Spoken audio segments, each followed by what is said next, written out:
বলছি তো না, বাংলা হচ্ছে সব সংখ্যা। বাংলার সাথে সবসময় বিভক্তি সুলভ আচরণ। দেখছেন তো, আমি বিদ্যাসাগরের বাড়ি ওখান দিয়ে এলাম।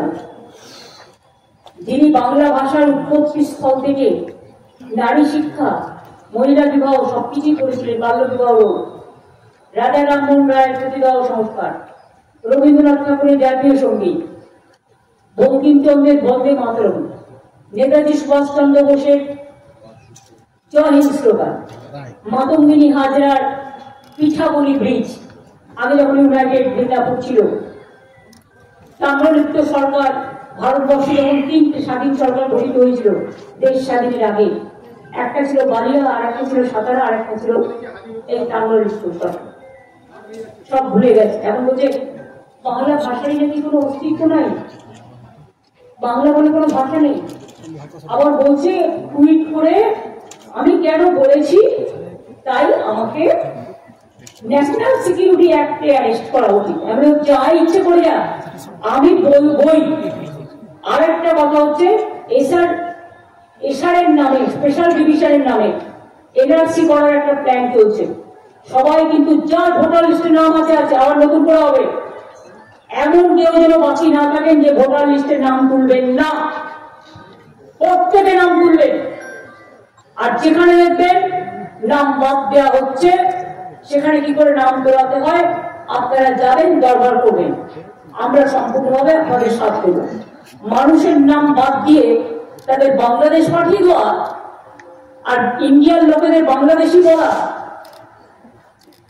যারা ভারতবর্ষে সেটেল হয়েছে, যাদের এপিক কার্ড কে করেছিল ইলেকশন কমিশন, তারা আজকে কেন হবে না? কত হাজার হাজার কোটি টাকা দিয়ে করেছো? আধার কার্ড কে করেছিল? ও government of India crore crore টাকা কি জলে ফেলে দেবে? সেই টাকাগুলো দিয়ে তুই জল বন্ধ কি করে হয়, বন্যা, সেটার জন্য কাজ করা উচিত। রেশন কার্ড হবে না, আধার কার্ড হবে না, এপিক কার্ড হবে না, তো কি হবে? 50 বছর আগেকার মা বাবা মরে গেছে, তার বার্থ সার্টিফিকেট চাই। ও তোমাদের বার্থ সার্টিফিকেট আছে তো? এটা পুরো একটা প্ল্যান্টেড গেম।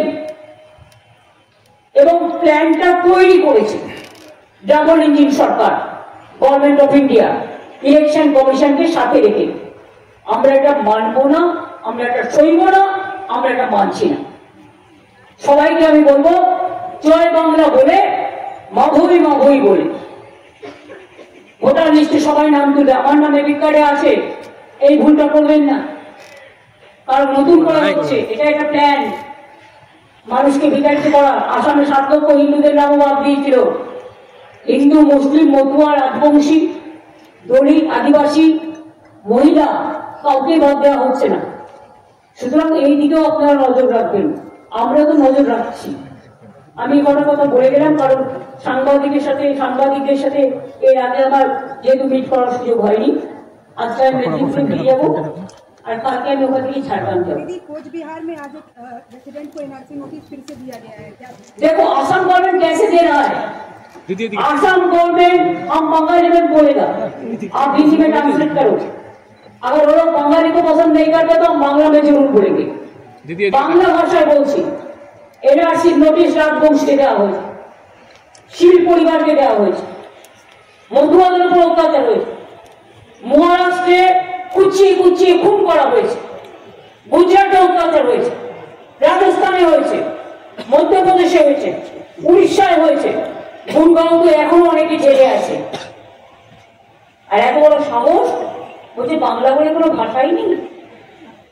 যে বাংলা ভাষা স্বাধীনতার জন্ম দেয়, যে বাংলা ভাষা জাতীয় নবজাগরণের জন্ম দেয়, যে বাংলা দেশকে স্বাধীন করে, যে বাংলা সারা পৃথিবীতে পঞ্চম আর সারা এশিয়াতে দ্বিতীয়। আমি অন্য ভাষা বলতেই পারি, আমার কোনো আপত্তি নেই, সবাইকে আমি সম্মান করি, কিন্তু আমার নিজের মা বলতে শেখা ভাষা আমি মা বলতে পারবো না, এটা কখনো হয় না। একটা শিশু জন্ম নিয়ে ফার্স্ট মা বলতে শেখে। হ্যাঁ, মাকে কেউ মাদা বলে, কেউ আম্মা বলে, কেউ মাম্মা বলে, নানা ডাকে ডাকে, কিন্তু মা তো নয়। মাতৃভূমিকে রক্ষা করার শপথ আমাদের সকল। Didi, till now any fund released